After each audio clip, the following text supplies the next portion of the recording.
everybody, don't matter how old you are right now, you need to go back to that 1 to 7 year old version of you and ask yourself, what is the original programming?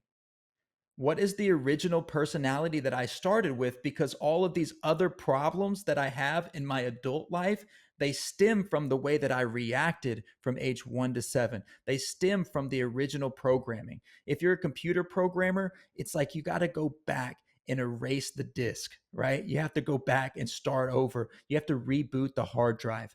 That's how you rewire your brain. That's how you change your habits and who you really are.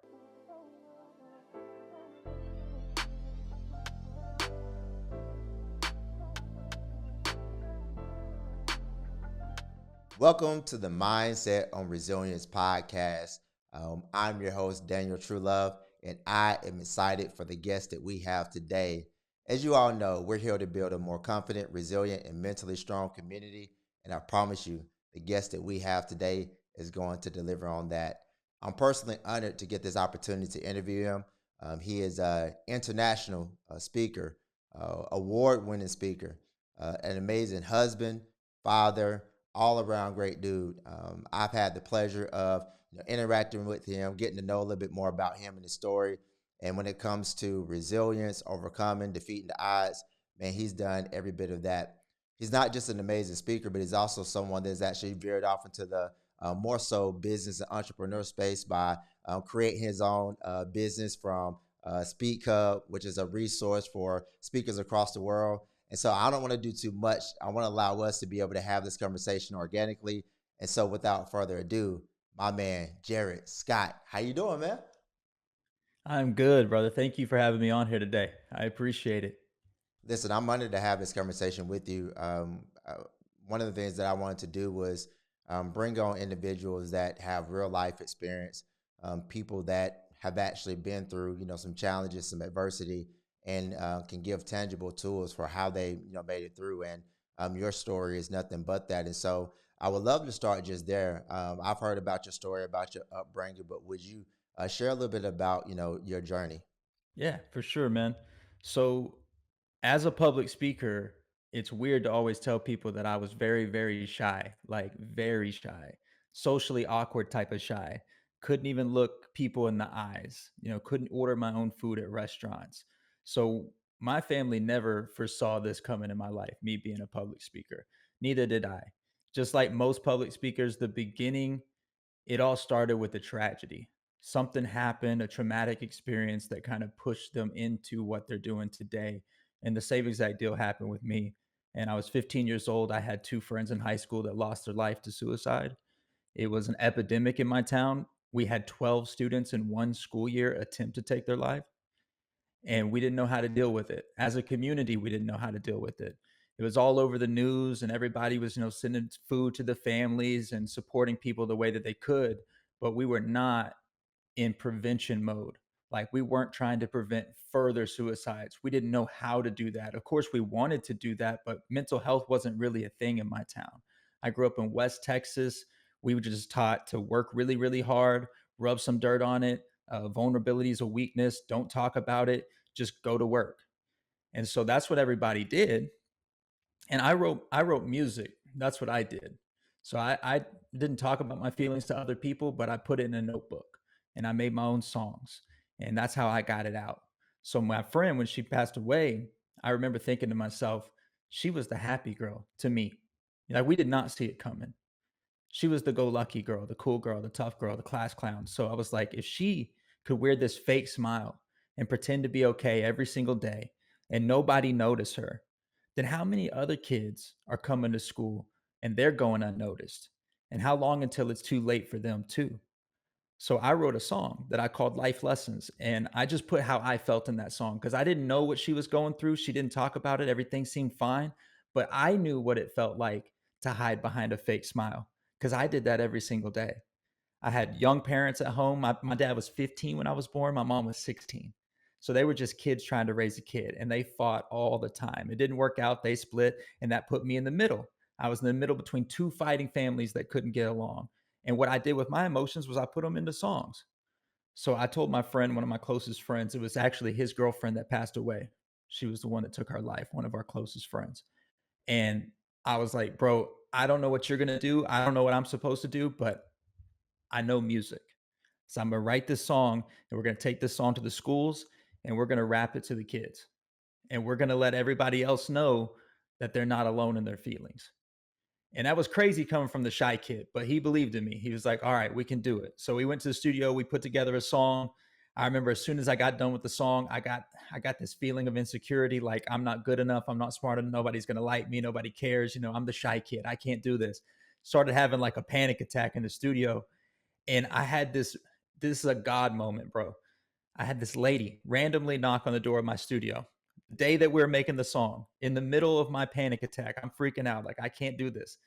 This lady knocks on the door. I answer the door. I'd never seen her before, never met this lady. To this day, I do not even know her name. I don't know why she was there. She said she was walking by the studio. She lived in the apartments next door. She could hear the music from outside, and she knocked on the door to see if she could listen to that song. Okay. As crazy as that is. She comes in. I press play on the song. She's sitting in the back of the room. I press play about halfway through the song. I hear the door close. So I turn around and this lady's gone.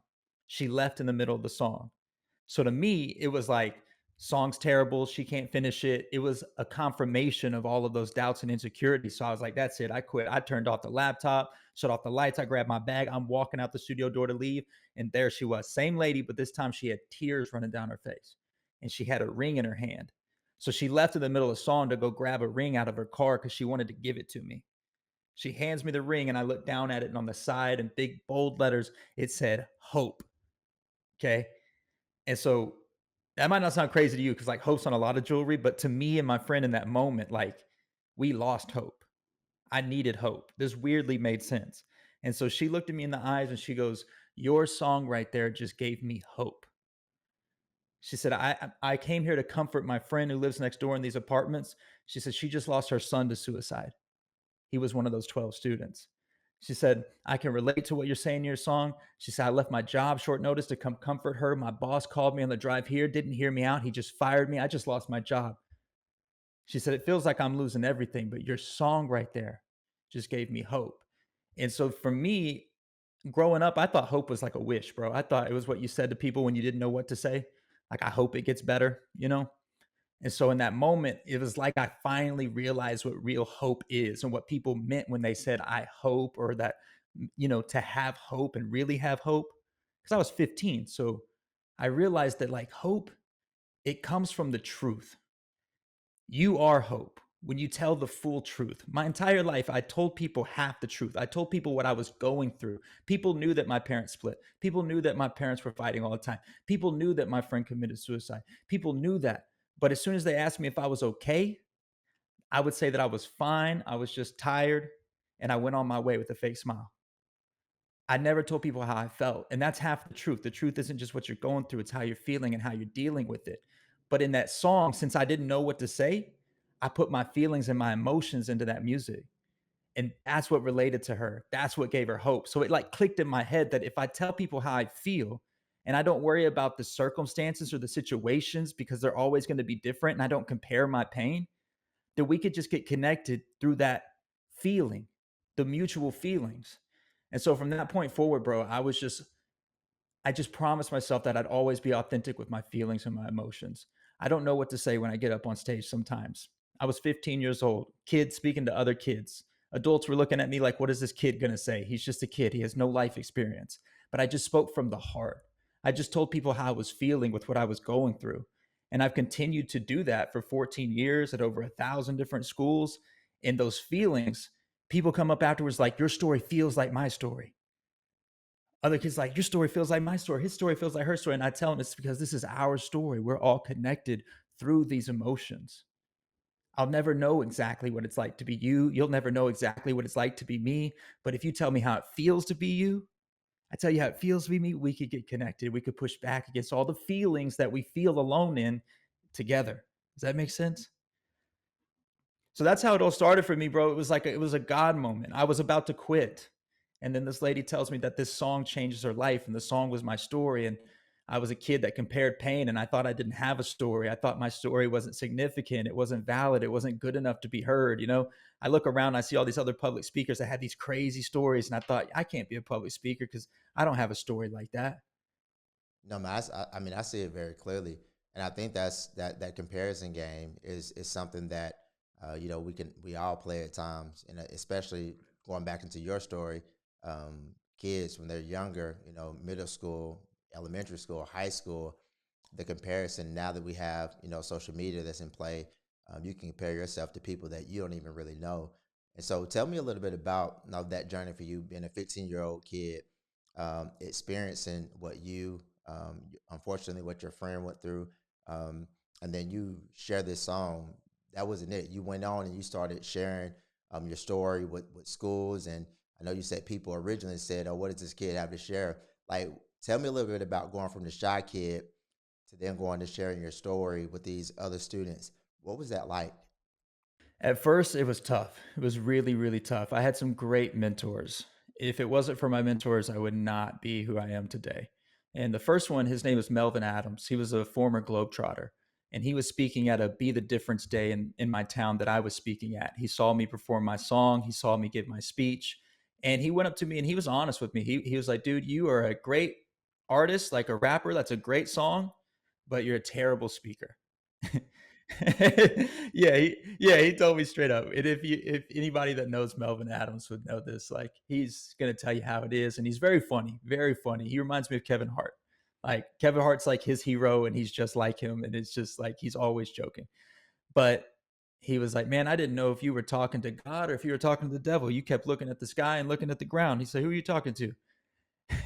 And I was a shy kid, didn't even know how to respond to that. It was so awkward. It was so like it hurt my soul, but it was what I needed at that time.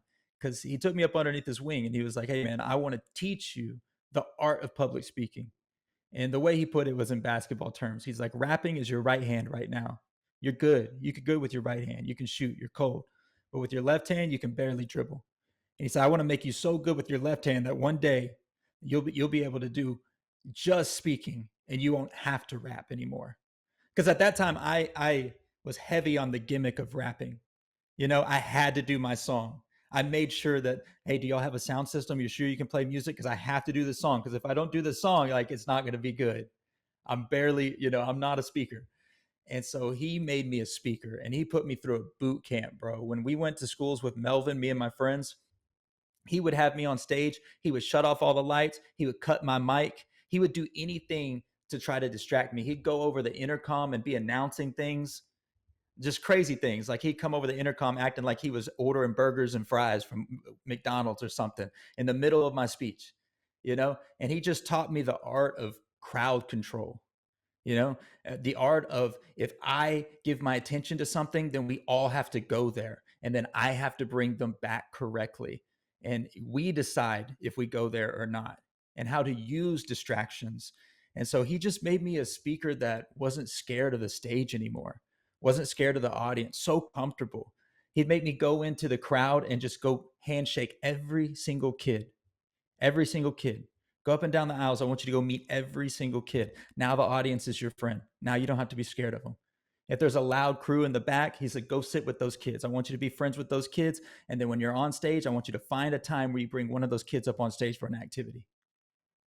It was like those little things, and he just made me do this stuff that made me a better speaker. At the time, it was so nerve-wracking to me as a shy kid to go talk to other kids and to be up on stage and to build these relationships. But now, bro, there's nothing anybody can do or say on stage. I'm going to control that room.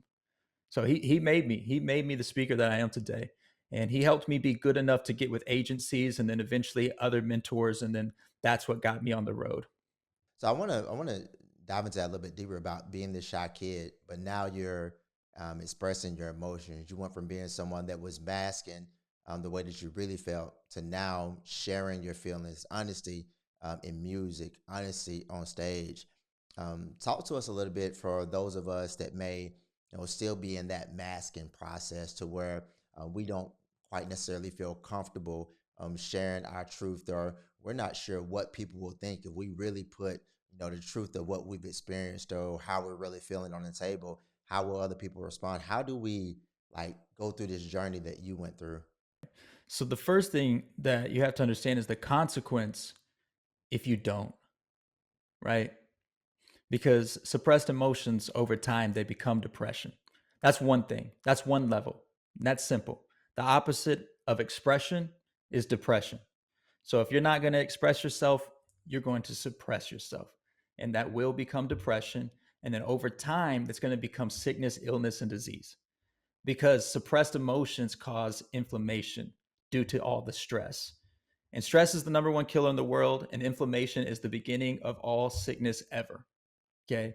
So we always think to change our diet and the things that we consume to control inflammation so that way our body isn't so inflamed and we can be healthy. But your emotions and stress cause more inflammation than your diet. And we don't think about getting those things out and dealing with that, right? So that's the consequence of it. So your health depends on it, not just your mental health, your physical health depends on it. A lot of people have weird autoimmune diseases that doctors can't explain, that have weird allergies, weird chronic pains. It's mental. It's a mental health thing that has now become a physical thing because it's been suppressed for so long, right? So I understood that because I went back to school for psychology to get better answers so I could give those answers at schools and to my clients when I'm counseling people one on one. Because afterwards, I was counseling kids one on one, but I didn't have these answers. I was just trauma bonding with them. I was just telling them, hey, I've been through that too. I understand we're not alone. But then I'd go home and be alone, and they'd go home and be alone. So we just trauma bonded for the moment. I wanted to have real answers. So I went back to school and I learned all of this stuff. I helped my wife heal from an autoimmune disease that she had for 25 years. You know, we went through a traumatic trauma focused therapy session that was 7 hours long. She went through every single traumatic experience of her life that she had taken months to write them all down and journaled them, fasted a lot and did a lot of things, fasted from social media, fasted from foods, and got rid of distractions, really thought about her childhood, wrote all those things down. We went one by one through each traumatic experience. She forgave the people that hurt her. Then she forgave herself for believing the lies that came out of that hurt, that she deserved it, you know, 5 years old taking a blame for what happened to her and her mom, you know, stuff like that. Her mother was abusive. Her mother did drugs. Her mother wasn't there, but she blamed herself for that. So she's been swallowing those depressing, those emotions since she was 5 years old. Never really talked about it to anybody. You see what I'm saying? And so by 25 years old, she had a bunch of different allergies and autoimmune disease. They said that she had celiac. They said that she had Crohn's. After we did her traumatic experience, her traumatic trauma focused therapy experience, it looks like a deliverance. By the way, if you're religious, like that's what it looks like. You're gonna cry, scream it out. And they got to come out in the name of the truth. Like to be honest, lies die when the truth is told. So when you're living a lie and the truth gets told, part of you has to go. And that's what it looks like. That's what I think dying to the flesh or dying to yourself is. Getting rid of the worldly part of you, the lies, the personas that you've created to pretend that you're okay and you're not. You know, when you finally admit that, it's going to hurt. And that's what stops people from telling the truth. The truth hurts. Lies die when the truth is told. It's going to hurt. Not just you, but other people that are involved in this lie that you're living, you know? And so it did hurt. It wasn't pretty.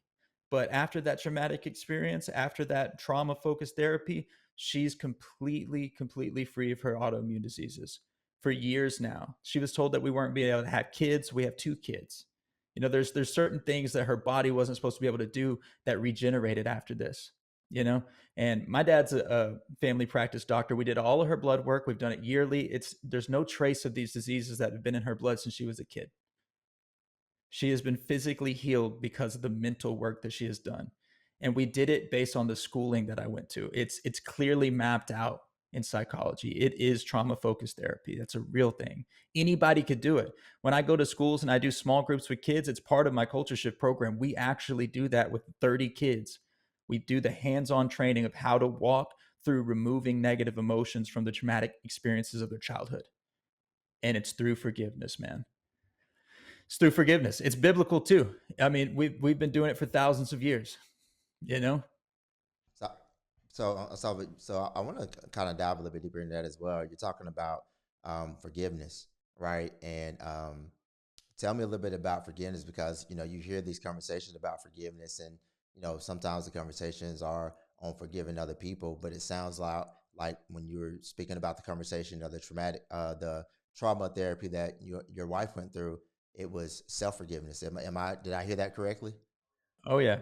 Oh yeah. People forgive everybody else. People justify other people's wrongdoings. So you find the reason why they did it and you're like, "Ah, I could see that." Right? And then justifying their wrongdoing accidentally takes away the need for forgiveness. So you think you forgave them, but you really didn't. You just justified what they did. You said that you deserved it. So you didn't need to really forgive them. So you might say the words, but they're not just magical words, as you know. You can't just say, I forgive you. You have to really mean it. And if I justified your wrongdoing, I don't really mean it. I thought I deserved it. And since we're human beings and we are flawed, we've hurt people. When people hurt us and we justify their wrongdoing, we say, well, we've hurt people before. We probably deserved it.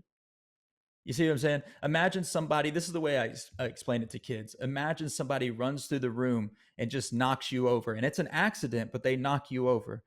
9 times out of 10, that person's still going to say sorry to you, even though it was an accident. They didn't mean to. And if they don't say sorry to you, you're going to kind of look at them like, what? Why didn't they say sorry? That's weird, because it still happened. That's the point. Whether or not it was on purpose, you still hit me. You still knocked me over. It still happened. So that's the way that I look at traumatic childhood experiences. My dad was 15 years old when he had me. Of course, I could justify his wrongdoings. Of course, I could justify why he left. He was 15. He freaked out and left. I probably, what would I have done at 15? You know? So for the longest time, I never forgave my dad because I understood why he left. But I still grew up without a dad in my house. You understand? So I still needed to forgive him because there was still unforgiveness that I was living with. And then most of the time, people get to the point where they're like, okay, fine, I'll forgive the people that hurt me. It's like, okay, well, you've hurt you more than anybody else has ever hurt you. You, as much as everybody else has hurt you, your reaction to how they hurt you has hurt you every single day since they hurt you. You see, because if you say somebody physically, even physically abused you, to your nervous system, every time you remember it, you're being physically abused again. Your body doesn't know the difference. For somebody that's been through abuse, they can tell you this, that when they remember the abuse, they would recall the trauma, they'll feel that tightness in their chest. They'll feel the lump in their throat. They'll have muscle spasms. They'll have a panic attack because their nervous system thinks it's happening again because they're holding on to the negative emotions. And the only way to detach from negative emotions is through complete forgiveness. So if you recall a memory from your childhood or past at all, and you still feel it physically, there's still some unforgiveness. If you start talking about your childhood experiences, maybe you're a speaker and you're on stage and you're shaking for some reason, to your nervous system, there are still negative emotions that live within you that you.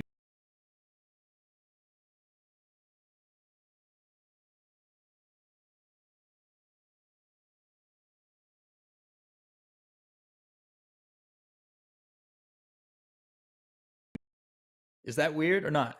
I mean, it's not weird. Actors do it. Actors do it. So if I'm going to bring you into the experience with me, right? And I can cry on stage on demand like that, which I don't personally, but I do know speakers that do and can. And I figured it out after a while and they've admitted it to me. It's like, hey, there's a part of me that holds on a little bit because that's how I go there when I'm on stage. And I'm like, whew, that, I see each of their own, right? But that's just how true that is, that's just how true it is that you can be, 80% healed, 90% healed. I don't think we're ever 100% healed because we are living life and life continues to happen. So that last 10% is just you living in continuous forgiveness. Like I've forgiven myself for things I'm going to mess up tomorrow because I know I'm human and I'm flawed. I'm not going to hold on to it at all. I'm quick to release when it comes to forgiveness. I'm not holding on to negative emotions. And for people that say they don't want to forgive because somebody doesn't deserve the forgiveness, so be it, man. But do you deserve to hold on to these negative emotions for them for the rest of your life? Because even if they physically hurt you and they could be dead, they could be in jail, but they're still hurting you every single day because to your nervous system, you're holding on to negative emotions that are causing stress, that are causing inflammation, and they're making you sick every day. So it's really not for them. And I know that's a cliche. Everybody says that forgiveness isn't for you or for them, it's for you. But that's why. I love to break it down. Why? That's why, because they're still hurting you. They hurt you once and now they're hurting you hundreds of times a year because you think about it every day. You know, that's the thing. And then you forget to forgive yourself. Imagine if you went up to a little kid, man, and you just said something negative like, you're not good enough, you're not smart enough, nobody likes you. You would have to apologize to that kid. But you said that to yourself for 20, 30 years, and you haven't said sorry. And the little inner child within you is still broken and still hurt and still waiting for that apology. You know, that inner self talk is real because reality is just a reflection of your self perception, right? So if you think you're not enough, then the reality that you've created is a reality where you will always fall short and not be enough. And so you need to say sorry. I mean, you can't just move on from that. You can't just pretend like that didn't happen for X amount of years. You have to say sorry. All right, so let's go. Let's go here because we're here now. So let's let's go here. Um, I want to make a point real quick. I was talking to a friend of mine a long time ago, and I heard this, and it's kind of similar to what you're talking about. He said when we go through traumatic experiences, if we don't go through a process, talking about forgiveness right now, of healing from those traumatic experiences, we can grow in age, but not grow in emotionally from where we were experienced that traumatic event. And so somebody can be 20, 30, 40 years old, but at any moment without healing they can revert back. You're talking about your nervous system to that place where they were 8 years old, 10 years old, 2 years old, whenever that happened. So when you say forgiveness is for you, it's not cliche. It really is, because we can't be 40 years old still acting like the 10-year-old version of us because we haven't done the necessary work to be able to emotionally and physically heal from the things that we've experienced. So I wanted to kind of address that because I feel like that's a great point and it connects what you're talking about. But then you journeyed on and talk about this self talk and the experiences that we go to create this let's say this soundtrack that we continue to play over and over in our heads. And you mentioned the self talk. How so? Talk about how self talk creates the reality that we live in. Yeah, so let's back it up to your very, your childhood, for the very beginning. From age 1 to 7. There's an old Socrates saying. It says he said, "Show me the man or give me the boy until he's 7 and I'll show you the man." Something along those lines, because even back then they understood that something happens at 7 years old where all of a sudden these kids become conscious. And I actually have a 7 year old right now, and it just reigns to be true. It is true. He's starting to ask questions about death. He's starting to ask about what happens later. He's starting to ask bigger questions, because things just all of a sudden became real. And we understand this in psychology because we understand that from age 1 to 7, your brain's actually in what we call theta mode, which is just a fancy word for imagination. So that's why when a kid is playing Tea Party and takes a drink of it, she can actually taste it. You see what I'm saying? It's really there. My son's running from dinosaurs. They're really there to him because his brain is different right now. His subconscious is wide open because he doesn't have the things pre-programmed into him, not mentally yet. His subconscious is soaking in his environment around him so that way he can understand how to think, act, and feel in certain situations. And the way that you think, act, and feel is the definition of your personality. Everybody has their own personal realities, and they're all based on their personality, the way that they think, act, and feel. So from age 1 to 7, your brain, your subconscious is wide open, soaking in as much information as possible to create a personality. Does that make sense? And so everybody, no matter how old you are right now, you need to go back to that 1 to 7 year old version of you and ask yourself, what is the original programming? What is the original personality that I started with? Because all of these other problems that I have in my adult life, they stem from the way that I reacted from age 1 to 7. They stem from the original programming. If you're a computer programmer, it's like you got to go back and erase the disk, right? You have to go back and start over. You have to reboot the hard drive. That's how you rewire your brain. That's how you change your habits and who you really are. And that's why reconnecting with that child version of you and forgiving him, and you forgiving and him forgiving you, because quite different, they are quite different people. 7-year-old you is way different than you today, right? That's a completely different person. 7-year-old you had different dreams. 7-year-old you said you were never going to do this, you were never going to do that, or you were going to do this and you were going to do that. And you might have let him down on all kinds of accounts, right?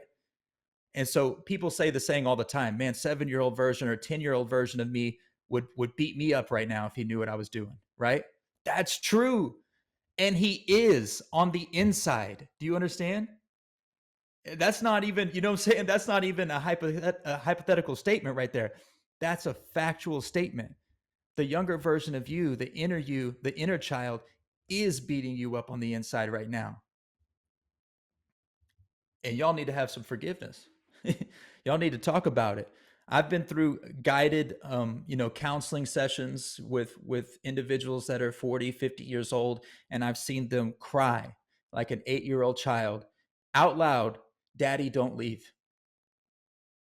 When we go deep enough and they finally let go, they will cry out to their father who's passed away at that point, or that they've never met, like an 8-year-old child, because they let go of the ego, they let go of the conscious mind that's stopping them, from going that deep, and they open up that subconscious and they actually heal and feel the things that have needed to be felt for a really long time.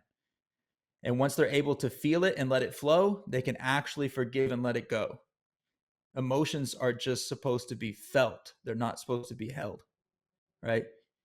And so I like to break it down like this. I like to teach people about their conscious mind and their subconscious mind, because consciously you're you're a person, you have a persona, you have a public image, you try to upkeep this, you try to make decisions. That's your conscious mind, your prefrontal cortex, your personality, the part of your brain that controls your decision making abilities. That's who you think you are. But your subconscious, it never sleeps. It's pumping the blood in your body right now. It's pumping your heart. It's helping you breathe. It's on all the time. And it's constantly making decisions for you in the background. It is your pre programming. It's making 80 plus percent of the decisions you think you're making consciously. Right.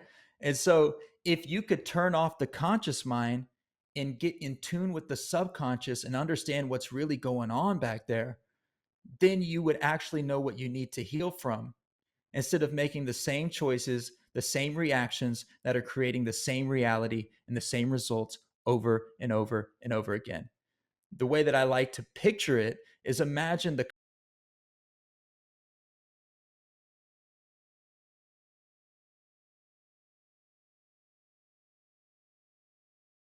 the now.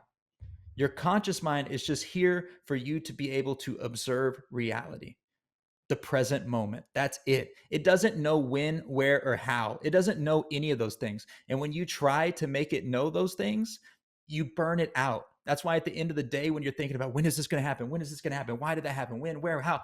That mind does not know that. But you try to make it know that. It can't do it. It burns out. The subconscious mind is quite literally the ocean. It is everything. It's connected to everything. I personally believe it's what we call God. It's what we are connected to it, and it's connected to us, and it is omnipresent. It's God. You see what I'm saying? And it's a reflection of us in a way. So, what happens when you meditate? What happens when you take off those goggles while you're in the ocean? Well, you become a part of the ocean. You can't tell the difference between you and the ocean anymore. You're not seeing it through your lens anymore. You quite literally just are it. You are all that is. And so when people meditate, even biblically, when people are like going up on the mountains by themselves to their private place with God and meditating on God's word, they're taking off the ego, they're taking off their personality, and they're being one with God. Does that make sense? And then all of a sudden, what do they get? They get revelation. They get information that they would never be able to know otherwise. And then thousands of years, it gets proven to be right. How would they know? Because information is all around us. It is. We know that because of our phones. This phone right here only has like 56 gigabytes of information on it, right? That can be stored. But I can channel information from the internet and I can know pretty much anything that anybody else knows on the internet by searching for it. And then that information comes to my phone through a frequency. Your head, your brain is just like this phone. It's a receiver. It can hold so much information in it. You can memorize things, but you also could get really good at channeling information, quieting your mind and getting the answers directly from the source. You see what I'm saying? So when we do that and we get good at doing that, God will show you what you need to heal from, who you need to say sorry to, who's hurt you that you haven't forgiven. And this usually happens every single night when people lay down to go to bed. That's why they have insomnia, because they lay down and they're finally not distracted by their conscious mind through what they observe. They're trying to take off that headset, right? And they go to bed, close their eyes, and all hell is unleashed on their brain. And they think their brain is against them, but it's really just showing them, hey, remember this person hurt you. You need to heal from that. Remember this happened. Remember that happened. It's like every time I close my eyes, I just see all this PTSD, right? Well, your brain's trying to get you to heal because you haven't actually dealt with this yet. It's just been waiting in the background for a moment for you to stop distracting yourself. And as soon as you stop scrolling on that phone, it gets flooded. It floods you with all this information. So I got a question.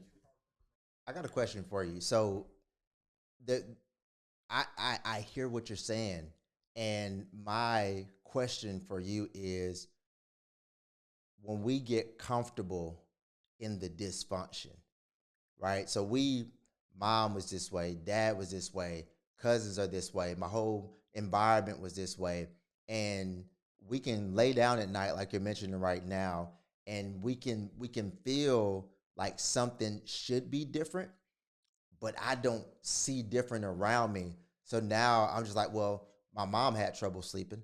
My dad had trouble sleeping. All my family has trouble. My whole community has trouble sleeping. This is normal. How can someone that is experiencing this go from flowing with the stream and say, you know what, I'm going to flow against the stream? I'm literally going to do the hard work that it takes in order for me to go to where I need to go and do the things that I need to do in order for me to be better. And it's not about anything else that anybody else has experienced. Well, think about, dude, Dr. Martin Luther King Jr., best example ever, because he's a visionary, which means that he saw beyond his current circumstances. He could see beyond his current environment. His dream and his idea that he saw in his head was so real that he was living it. To him, he was speaking it as if it was real right now. And everybody else couldn't see it, right? And now look who's living in his dream. You see what I'm saying? Now we're living in his dream. You see how powerful that vision was? And because he believed it as if it was real to his mind and his subconscious, that was reality. Does that make sense? So the environment around me can either it dictates the way that I think, and then the way that I think dictates the way that I feel, and then I create emotions that reflect the way that I'm thinking, and then I will recreate the environment to reinforce the way that I'm feeling, and those feelings will reinforce the way that I'm thinking. Do you see how that happened right there? That's a cycle. That's exactly what you just explained right there. This is what my parents did, so this is what I do, but I also see that's what the broader community is doing, so that's just what happens. So I'm just going to do it because if I don't, then I'm going to stand out, and I'm going to be an outsider. I'm not going to fit in with my people. Like, you see how that is? Like, that you could be in a house full of negative people and try to be happy. They will make you feel like you too good for us? You know? Were you too good for us? Right. Right, exactly. And so quite literally, I always use Dr. Martin Luther King Jr. as this example because people, they shot him. You see what happened. You know what I'm saying? Like, it got to the point where people just, they took him out, even though he was standing for something that was right. You understand? That's how much he stood for what was true.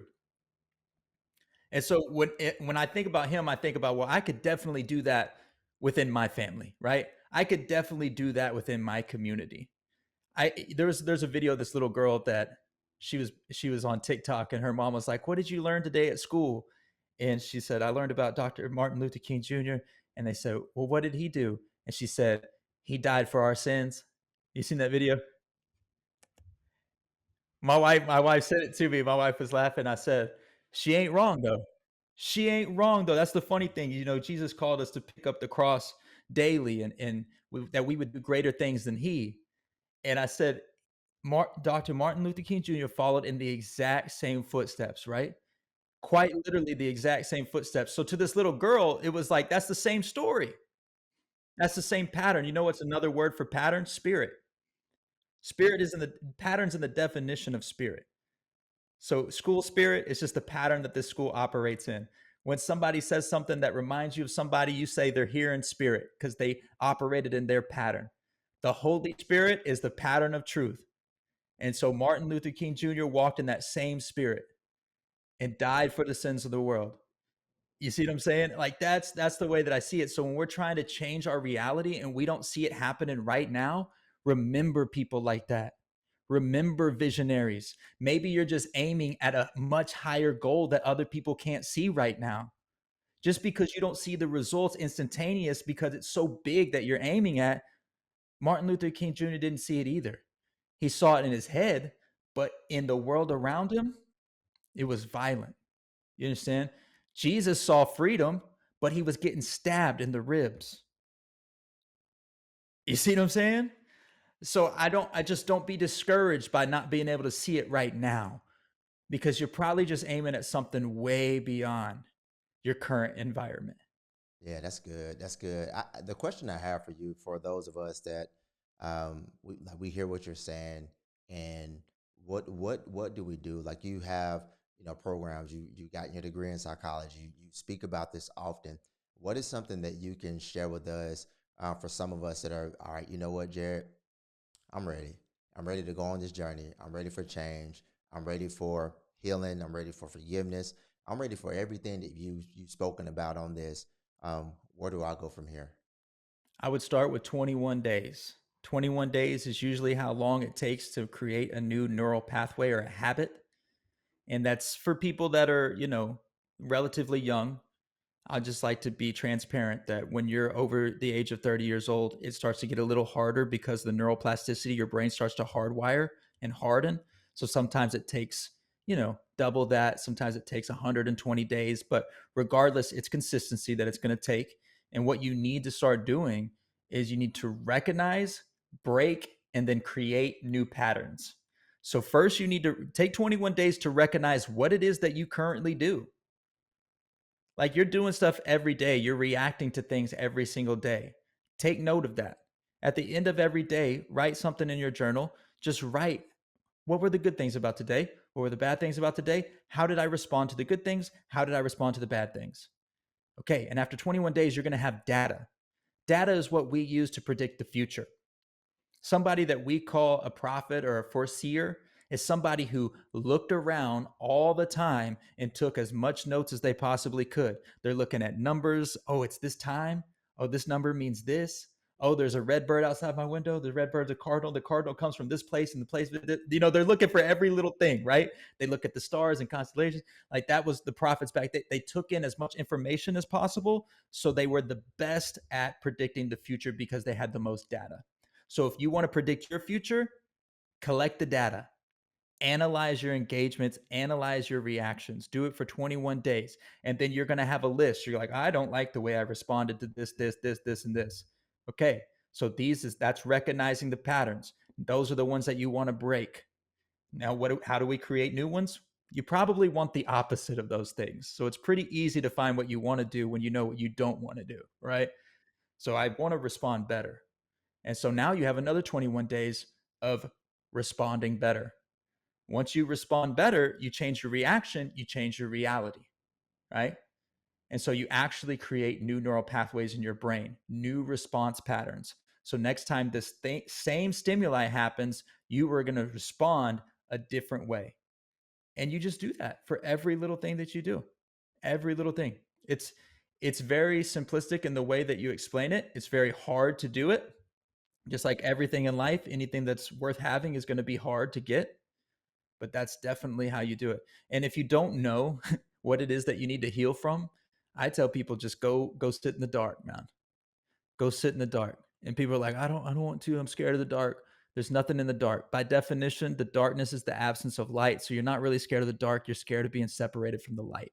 and the light is the truth, right? So go sit in that dark, and what you're going to see is all of your thoughts, feelings, emotions, and traumatic experiences that you need to heal from. They will come right to your mind. And if you do that every single night and then you write those things down, recognize and break the patterns, create new ones, you create a whole new life. You create a whole new personality, which is what creates your personal reality because you're changing the way that you think, the way that you act, and the way that you feel.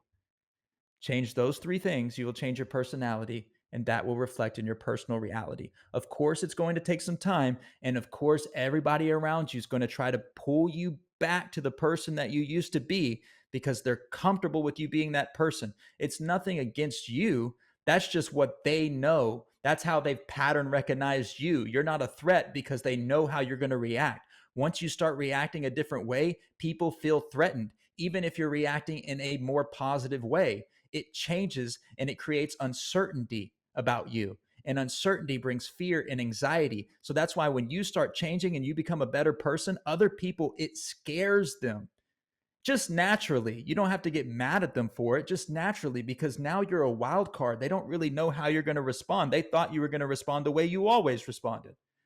That's why new kids get bullied. It's really not like a it's not that they hate that kid. It's that that kid is uncertainty, and uncertainty brings fear and anxiety.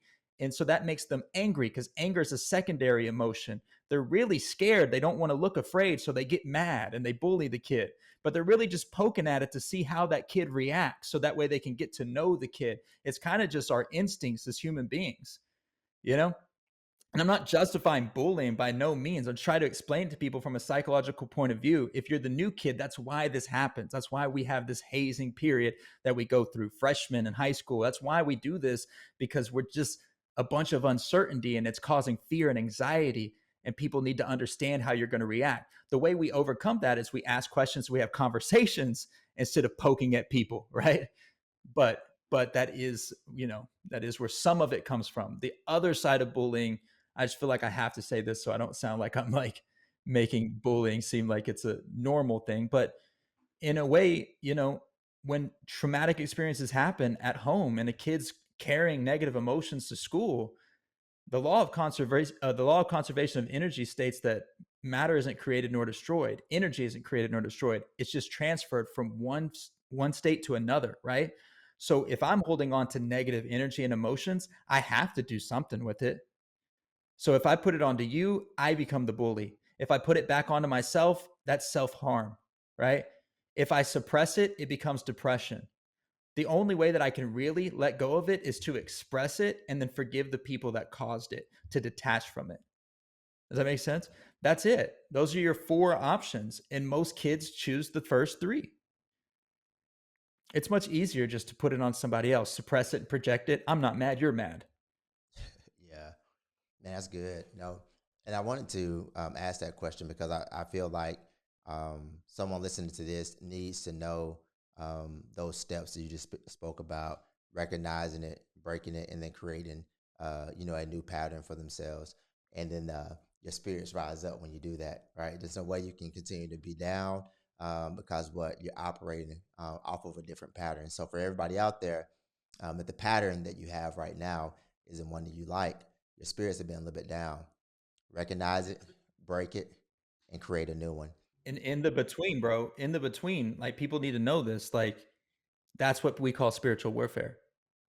The old patterns are trying to resurface while you're trying to create new patterns. Pattern, another word for spirit. Old patterns fighting new patterns.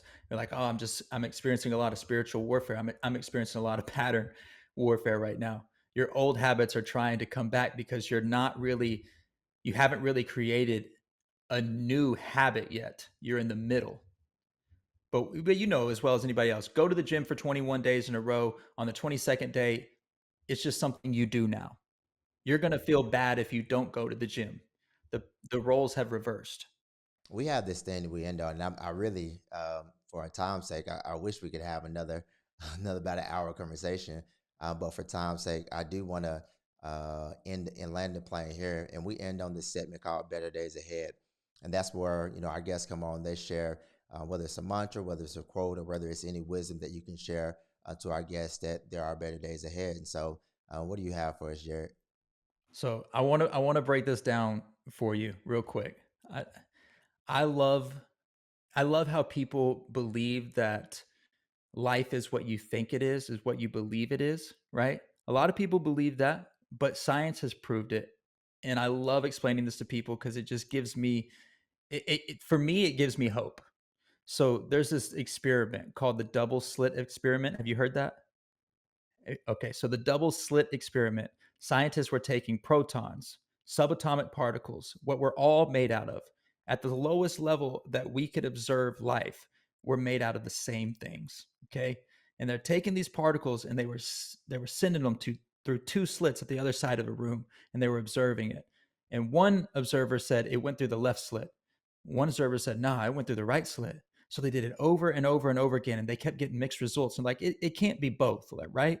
So they get a camera and they filmed it.